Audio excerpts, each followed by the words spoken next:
حضرت ابراہیم علیہ السلام جب اللہ کے حکم کے مطابق اپنے نور چشم حضرت اسماعیل علیہ السلام اور اپنی باوفا زوجہ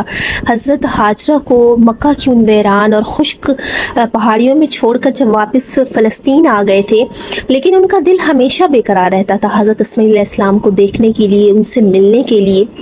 لیکن اللہ کا حکم ایسا تھا کہ وہ وہاں جا نہیں سکتے تھے۔ جب بھی انہیں وقت ملتا تو وہ جاتے، اپنے بیٹے سے ملتے اور اپنی باوفا زوجہ حضرت ہاجرہ سے ملتے،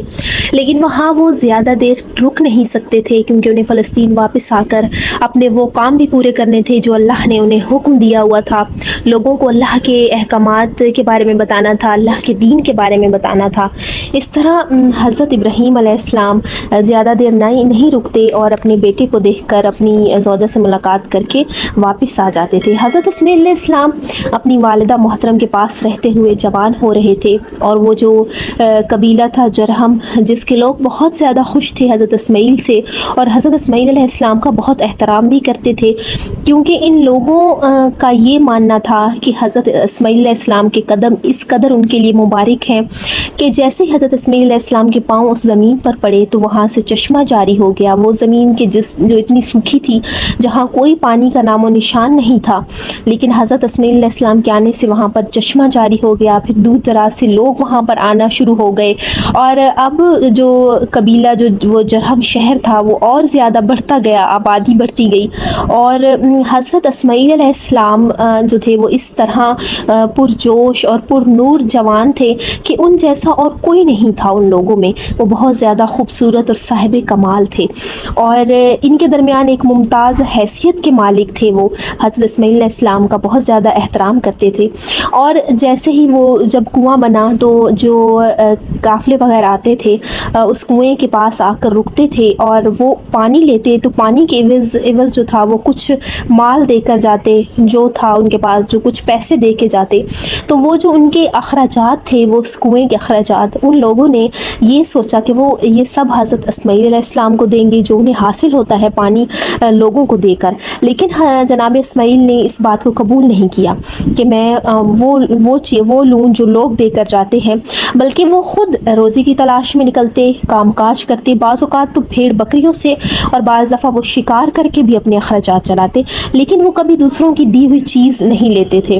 اور وہ اللہ کا شکر ادا کرتے تھے۔ اور یہ جو پانی تھا یہ خدا کی ایک نعمت تھی، اور اللہ نے ان پر خاص کرم کیا ہوا تھا۔ ان کی والدہ جو تھی جناب ہاجرہ، وہ بھی بہت پرسکون تھی، خدا کا شکر ادا کرتی تھی۔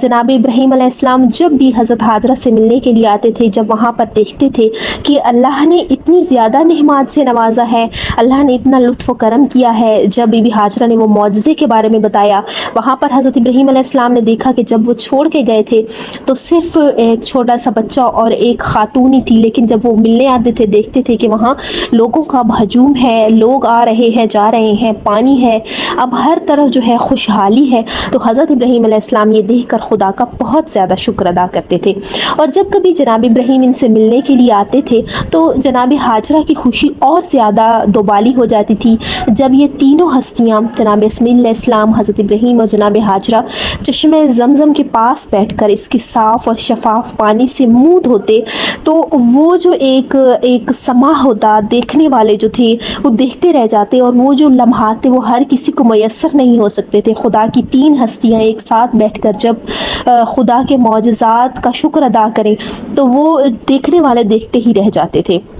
اور بی بی ہاجرہ ہر دفعہ جب بھی حضرت ابراہیم علیہ السلام آتے ان کا شکر ادا کرتی، ان کا احترام کرتی، اللہ کا شکر ادا کرتی، اور جناب اسماعیل علیہ السلام وہاں پر بڑے ہو رہے تھے، وہ بھی حضرت ابراہیم علیہ السلام کے نقش قدم پر چلتے ہوئے وہاں کے لوگوں کو بتاتے، اللہ کے بارے میں بتاتے، جو قافلے آتے انہیں چشمے کے بارے میں بتاتے اور معجزے کے بارے میں بتاتے کہ یہ ایک خدا کا خاص لطف و کرم ہے۔ اور پھر وہ جو جرہم کے لوگ تھے وہ بھی حضرت اسماعیل سے بہت زیادہ ان کا احترام کرتے تھے، ان کی بات مانتے تھے۔ جو آنے والے لوگ تھے جب وہ چشمے سے ایک تو پانی پیتے تھے، ساتھ ساتھ اسلام کی دولت بھی ساتھ لے کر جاتے تھے۔ حضرت اسماعیل علیہ السلام نے بھی تبلیغ کا کام شروع کیا، وہاں فلسطین میں حضرت ابراہیم علیہ السلام نے اپنا کام جاری رکھا، یہاں حضرت اسماعیل علیہ السلام جیسے جیسے بڑے ہو رہے تھے، جوان ہو رہے تھے، وہ ساتھ ساتھ اللہ کے احکامات کو بھی بتاتے جا رہے تھے، اور جتنے بھی وہاں کے لوگ تھے انہیں اللہ کے بارے میں پتہ لگنا شروع ہو گیا۔ آنے والے لوگوں کو پتہ لگنا شروع ہو گیا. اس طرح سے اللہ کا دین اور زیادہ پھیل گیا. آج کی ہماری ویڈیو یہیں تک ہے. ہم اپنی اگلی ویڈیو میں حضرت اسماعیل علیہ السلام کے بارے میں اور جانیں گے. تب تک آپ اپنا خیال رکھیں, ویڈیو کو لائک کریں اور چینل کو سبسکرائب ضرور کریں.